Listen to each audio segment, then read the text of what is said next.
La notion de destruction. Dans un premier temps, ce qu'il y a à comprendre, c'est qu'il y a deux dimensions.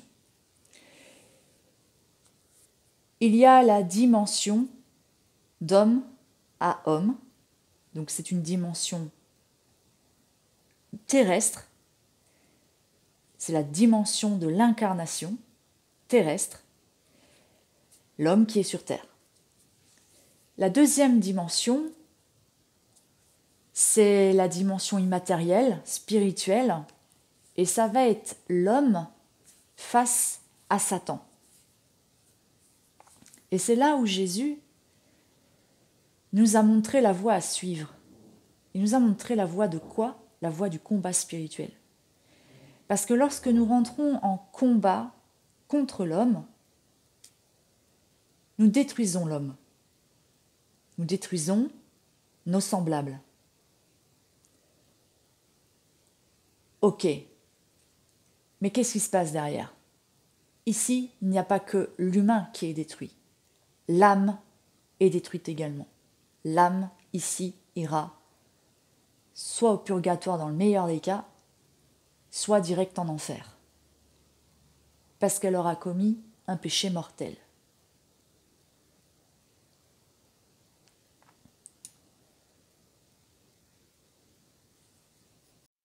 Ici, l'homme qui est trop attaché à la survie terrestre va commettre ce péché. Parce que c'est la source de ce qui l'amène à tuer son semblable, quelles que soient les raisons. Ça peut être pour avoir plus de richesses, plus de terre, mais ça peut être aussi dans la défense, attaquer l'autre pour se défendre. Et ça, c'est quand on est face à l'assaillant. Et là, on va parler d'actualité. Ce qui se passe en Syrie, c'est très complexe. Et là, ça sent vraiment pas bon parce que vous avez, quand vous regardez la carte du monde, alors, il y a les extrémistes musulmans. Enfin là, c'est même pas des musulmans, bon, bref, c'est très extrémiste. C'est des personnes fanatiques qui déforment leurs saintes écritures venant du Coran pour en faire une idéologie servant leur propre conviction, leur propre ambition. Du même acabit, vous avez celui qui est à la tête d'Israël aujourd'hui, qui est aussi dans une idéologie et qui est aussi fanatique que ceux qu'il combat à Gaza, qui sont eux-mêmes aussi ces mêmes fanatiques. Bref, ici, vous avez que tout un tas de fanatiques qui sont miroirs les uns les autres. Voilà. Et puis après, vous avez la guerre Ukraine-Russie. Donc, comment dire? De l'autre côté, vous avez les talibans qui ont pris du terrain, parce que il y a de plus en plus de contrées orientales qui sont en train de tomber entre les mains des fanatiques. Que ce soit les talibans, l'État islamique ou je ne sais quoi encore. Tout ça, c'est tout un tas de fanatiques. Bon, moi, ça fait des années que je dis qu'un de ces 4 matins, ça va péter à la gueule de l'Occident. Et c'est le karma, tout simplement, parce que l'Occident fait n'importe quoi en géopolitique depuis des lustres. Qui est à l'origine de la création de ces extrémistes, si ce n'est la géopolitique de l'Occident? C'est quand les Anglais ont commencé à débarquer en Orient qu'ils ont commencé à foutre le bordel. S'en est suivi les Ricains, les Américains, qui eux ont encore foutu plus de bordel. Moi je suis désolée, je me mets à la place de cet enfant, de ce petit enfant, qui voit toute sa famille tuée dans une grande violence par des Américains, ou des Anglais, ou des Français. Comment réagiriez-vous, vous, honnêtement? Est-ce que vous ne développeriez pas une aversion envers ce peuple? Et est-ce que vous ne développeriez pas une violence extrême aussi, à l'image de cette même violence que le gamin a reçue durant son enfance? C'est comme ça que s'est créé l'extrémiste, qui veulent tout simplement vengeance. Parce que derrière, il y a tout un tas de trucs. Il peut y avoir des trahisons, de l'injustice, enfin, que sais-je encore, l'humiliation et compagnie. Bon, bref, tout ça, c'est des égos blessés, tout simplement. Et blessés par quoi? Par la violence. Donc, si on perpétue continuellement, inlassablement les mêmes choses, en espérant que le résultat soit différent, mais on va au casse-pipe. L'humanité est en train de s'autodétruire ici. Et ça fait les choux gras du malin. Lui, il s'en délecte de tout ceci. Donc, effectivement, qu'est-ce qui est du coup à faire face à tout ceci? C'est facile de prendre une arme et de l'utiliser et de se dénaturer au point de devenir à l'image même de l'assaillant. C'est ce que j'ai déjà dit dans une autre vidéo. Mais ce qui demande du courage, c'est ce qu'a fait Gandhi, par exemple, ou ce qu'a fait aussi Jésus, quand il nous dit, voilà, tends l'autre joue quand ton ennemi te frappe, quoi. Hein, ou donne ton manteau, ou que sais-je encore. Enfin, et lui, ce qu'il a fait, il a réussi à porter... Enfin, il a quand même subi des humiliations venant d'un peuple, de son propre peuple, qui, quelques jours avant, l'acclamait en limite héros. Voilà. Qu'est-ce que ça renseigne, tout ça, sur l'humanité? Ça a été la même chose avec Jeanne d'Arc. Jeanne d'Arc est venue sauver la France du bourreau anglais. Et comment elle a terminé? Le peuple s'est retourné contre elle. Et elle a fini sur le bûcher, brûlée. Qu'est-ce que ça dit aussi, ça, de l'état de l'humanité? Moi, je dis honte à l'humanité d'agir ainsi. Comment vous pouvez devenir le bourreau de votre sauveur? Parce que c'est de ça dont il s'agit. Et donc, on est en plein dans le train de Cartman. Rendez compte que Jésus a dû avoir le cœur brisé de voir non seulement ses disciples se retourner contre lui, le renier par peur de mourir, mais ça a dû être aussi le cœur, puisqu'il est amour. Donc, quand quelqu'un est amour, ça brise le cœur de vivre des trahisons, de vivre des flagellations, des humiliations publiques. Et lui, il est resté amour. Il n'a pas bronché. Il ne s'est même pas défendu. Il n'a pas bronché. Il a affronté. Il a assumé cet amour jusqu'au bout, qu'on appelle la passion du Christ. Par amour pour l'humanité, il a subi toute cette violence et il n'a pas bronché, il est resté amour. Alors comment en sommes-nous au XXIe siècle encore à se faire la guerre les uns les autres? Et parfois, c'est des petites guerres qu'il y a au sein de nos familles, de nos proches.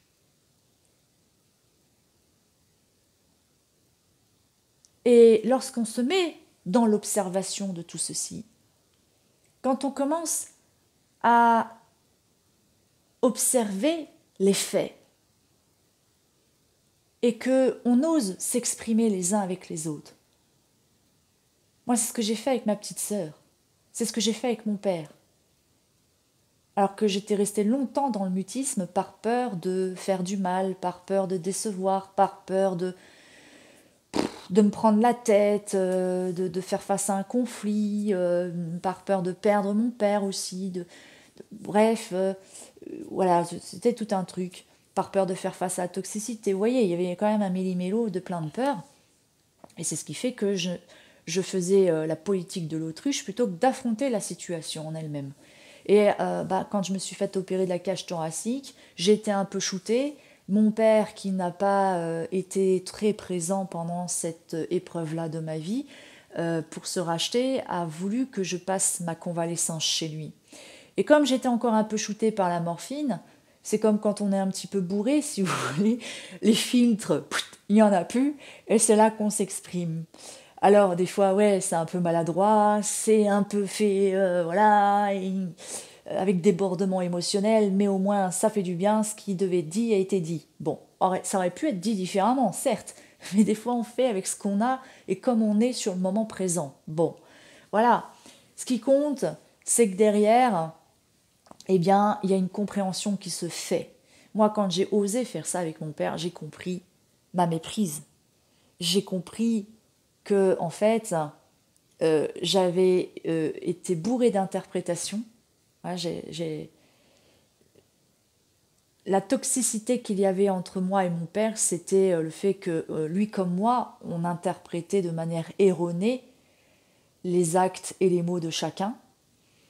Euh, et ce qui fait qu'on ne se comprenait pas parce que ces interprétations ont créé beaucoup de malentendus par des suppositions, des hypothèses, mais qui ont été enfermées derrière par des non-dits.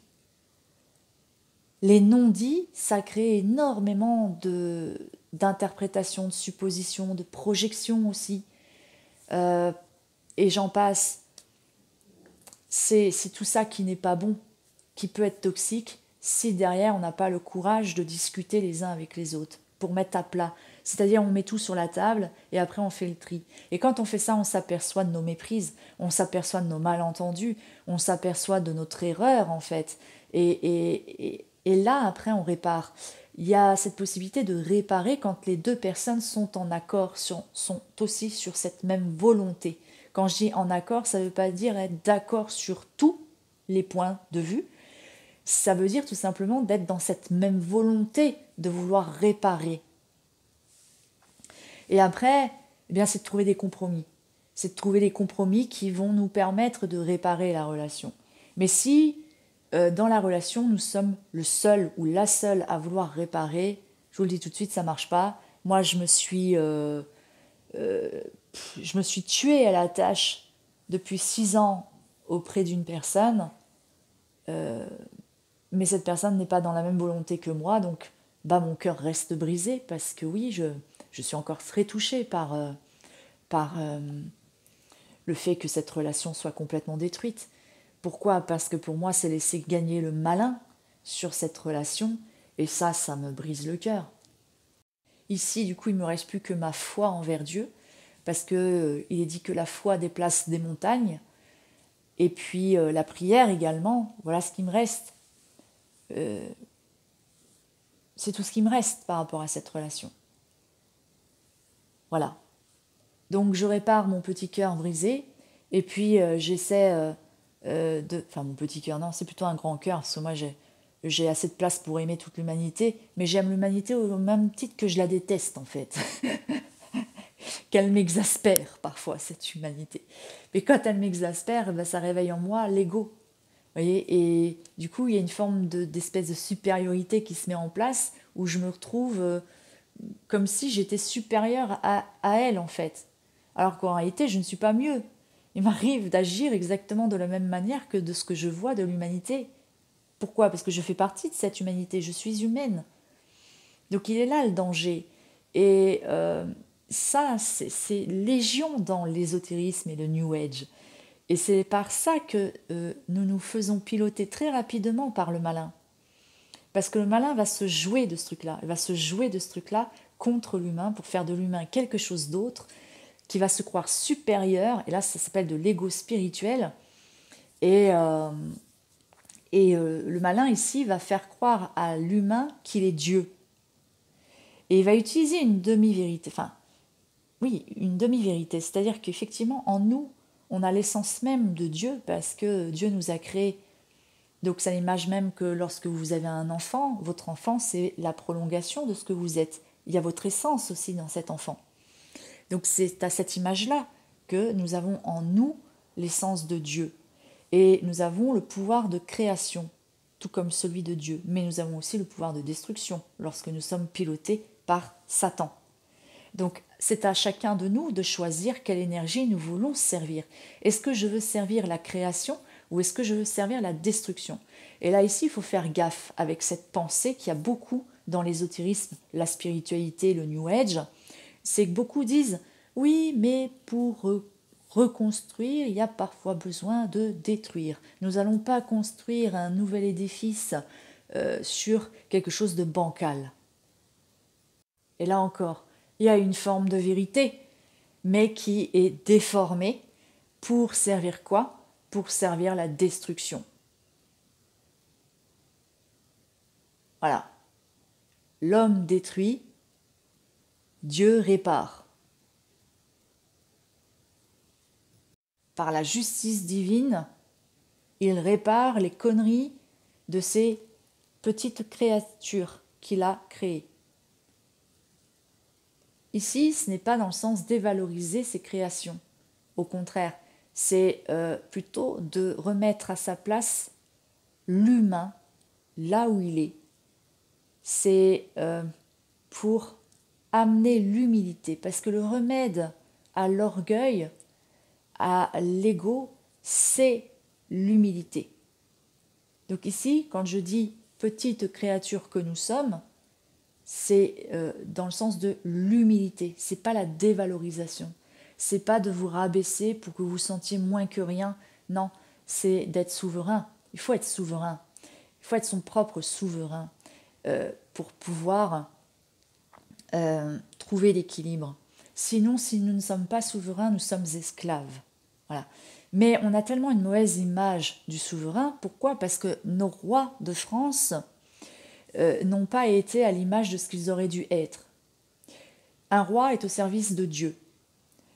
Par conséquent, il est le sujet de Dieu. Et donc, il devait amener sur terre la volonté de Dieu. Et c'est quoi un souverain? C'est un protecteur du peuple.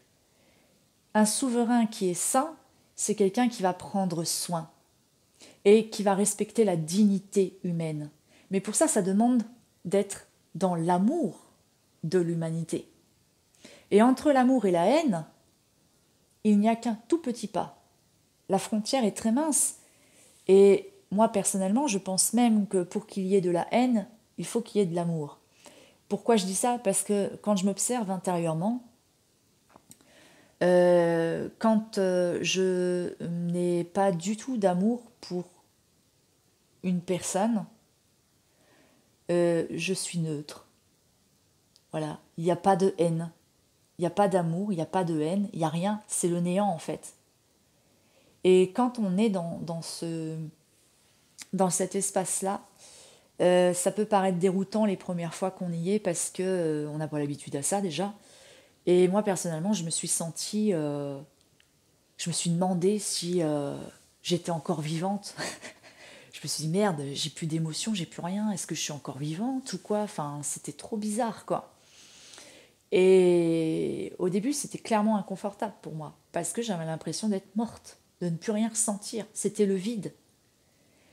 Et en fait, aujourd'hui, j'apprécie ce vide parce que quand je suis dans ce vide, c'est que j'avais un trop-plein. Et donc, j'ai vidé ce trop-plein et c'est ce qui fait que je me retrouve dans ce vide. Et quand je suis dans ce vide, c'est comme si, comment expliquer ça? C'est très compliqué, c'est-à-dire que j'existe, mais au même titre que je n'existe pas. C'est-à-dire que j'existe, mais sans ego. Il n'y a plus d'ego ici dans cet espace-là. Ce qui fait que l'autre a toute sa place. Ce qui fait que je suis en capacité d'écouter l'autre en lui laissant toute sa place. Et quand je suis dans cet espace-là, il n'y a même pas de jugement puisque je suis neutre.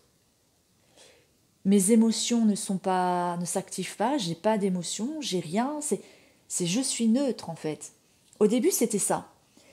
Et puis, plus j'avançais, plus cet espace-là, quand il revenait à moi, parce que ce qu'il faut comprendre, c'est que c'est des états passagers. Je ne sais pas si ça peut durer en permanence, je ne sais pas, je n'ai pas encore fait cette expérience-là, mais moi, c'est des états passagers. Et j'ai fait cette expérience au Carême l'année dernière, et j'étais en stage de CNV pour le module 2 à la même période. Et ce stage-là, pour moi, je me suis dit, oh, ça va être compliqué parce que je suis vide intérieurement, mais je me sens ni confortable ni inconfortable. C'est juste qu'en fait, j'ai plus de vision, je ne sais pas où je vais. Et donc ici, le positif, c'était que du coup, j'étais dans le présent. Voilà. Et je vivais qu'avec le présent, avec ce que la vie m'amenait au quotidien. Donc ça, c'est pas mal, ça passe. Mais ce qui est déroutant, ouais, c'est de se sentir vraiment... ouais, j'ai pas d'autre mot, c'est vide, quoi. Vide. Voilà, vide. Et donc quand on a peur du vide, c'est très inconfortable. C'est pour ça que je le vivais pas très bien, moi, au début. Et là, au carême de l'année dernière, c'était, je crois, la deuxième fois que je faisais l'expérience. Et j'avais cette sensation d'être dans le désert. Vraiment. Alors que j'étais pas du tout dans le désert, hein, physiquement. Mais mon état intérieur, c'est comme si j'étais dans le désert. Spirituellement, j'étais dans le désert, hein, clairement. Et c'était au moment où je lisais à nouveau l'histoire de Moïse. Donc c'était rigolo, ça, parce que voilà, il y avait une sacrée synchronicité quelque part. Et j'avais des choses à recevoir de cette sagesse, de cet enseignement. À ce stage, du coup, lorsqu'il me fallait être en pleine capacité d'écouter l'autre, je me suis dit, vu que je suis vide, ça risque d'être compliqué d'écouter l'autre. Et en fait, quand j'ai fait l'expérience, avec stupéfaction, je me suis aperçue que euh, j'étais là, mais cette fois-ci, par rapport à ce que je vous ai expliqué tout à l'heure, je ressentais des émotions. Et je me suis même vue juger, parfois, certaines personnes.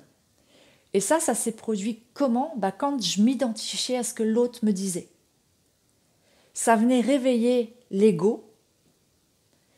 Et du coup, parfois, ça venait aussi réveiller d'anciennes blessures ou des blessures actuelles. Donc quand ça parlait d'anciennes blessures que j'avais résolues, alors là, je devenais sauveuse qui voulait conseiller l'autre alors que l'autre ne m'avait rien demandé. Elle voulait juste être écoutée. C'était l'objet de l'exercice là. Et je me suis observée avec tout ça là, et je me suis dit, en même temps que j'écoutais l'autre, qu'est-ce que j'en fais de ça? Et c'est là que je me suis posé cette question. Si je prends la parole, ça servirait à quoi? Ça serait pour quel dessein derrière? Et je me suis aperçue que c'était le sauveur qui voulait prendre l'ascendant sur l'autre pour sauver l'autre. Ça partait d'une belle intention, mais l'autre ne me demandait rien, ne me demandait que de l'écouter.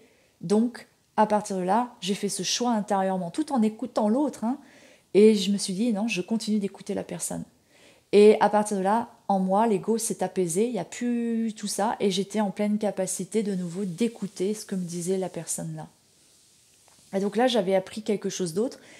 Et là, je m'étais dit, wow, c'est super ici, c'est trop bien. Parce que tu laisses la place complètement à l'autre. Ça ne veut pas dire que toi, tu es dissous. C'est simplement ton ego qui se met en retrait. Mais toi, tu existes en fait. Et tu existes autrement que par l'ego et sa domination. Et du coup, tu es pleinement toi. Tu es là, tu existes, et tu es en train d'écouter l'autre. Et quand on est dans cet espace-là, c'est de l'altruisme, de l'abnégation pure et dure. Et c'est de l'amour. Parce qu'on est clairement là pour l'autre. Et l'autre, parfois, il a juste besoin d'être écouté. Rien que d'être écouté, ça peut l'apaiser, ça peut le réparer, ça peut faire beaucoup de choses. Et ça, c'est possible qu'avec de l'empathie. Voilà. Et donc, qu'est-ce qui s'est passé pendant que je vous racontais tout à l'heure ce que j'observais de moi en même temps que d'écouter cette personne, quand je me suis vue juger, et que je me suis posée en réflexion, que je me suis dit, qu'est-ce que je peux... Voilà. Parfois, ce qui se passait à ce moment-là, c'était aussi des jugements envers moi-même, ou parfois, ce que pouvait me dire l'autre aussi, c'était des jugements sur moi, alors qu'elle ne me connaissait pas. Mais ça aussi, c'était l'exercice. Et donc là, ici, on nous apprenait quoi? On nous apprenait, face à un jugement sévère de quelqu'un qui nous connaît ou qui ne nous connaît pas, et que ce jugement n'est pas forcément fondé, qu'est-ce que tu ressens? Ok, t'analyses ce que tu ressens, t'analyses ton besoin derrière, et si derrière ton besoin, c'est de te sentir en sécurité, de te sentir aimé, eh bien là, tu vas te donner de l'auto-empathie. C'est-à-dire que d'une oreille, tu vas écouter l'autre, mais de l'autre oreille, tu vas te donner à toi de l'auto-empathie pour que le venin de la parole de l'émetteur n'entre pas en toi. Là, c'est comme si ton bouclier, c'était un imperméable et que le venin, il glisse tout simplement sur cet imperméable, sans entrer en toi. Parce que là, ça deviendrait du poison qui t'empoisonnerait et qui pourrait t'amener à ta propre perte. Donc voilà, tout ça pour redire que, donc du coup, il y a 2 dimensions. Et pour pouvoir comprendre ça, il y a besoin de se déposséder, donc du coup de la possession de la vie, vouloir posséder la vie, qui nous mène à la survie du coup. C'est ça le paradoxe, hein. C'est-à-dire je veux posséder la vie, mais en voulant posséder la vie, je me mets en mode survie. Et c'est là que je vais m'amener à outrepasser la règle qui nous a été donnée par Dieu, qui est tu ne tueras point. Et tu aimeras ton ennemi. Voilà, tu tends ta joue, parce que tout ça, ça veut dire quoi? Ça veut dire de ne pas se laisser dénaturer par le mal, en devenant le mal et en nourrissant le mal. Et là, on atteint la dimension non seulement de l'homme, mais aussi celle de l'âme. Ici, c'est quand Satan a trop pénétré l'homme, eh bien, il en arrive à l'âme. Et Jésus nous montre la voie pour sauver notre âme et non pas sauver notre vie d'être humain. Ça, ici, ce n'est qu'une partie de la vie. C'est là où nous sommes mis à l'épreuve pour prouver à Dieu que nous méritons de le rejoindre dans son royaume où il n'y a aucun mal, aucun péché de tolérer. Voilà. Donc il y a la miséricorde, et sa miséricorde nous mène au purgatoire pour nous purifier jusqu'à ce que nous devenions saints, jusqu'à ce que nous soyons dans cette ascension à devenir saints, pleinement saints pour rejoindre le royaume de Dieu.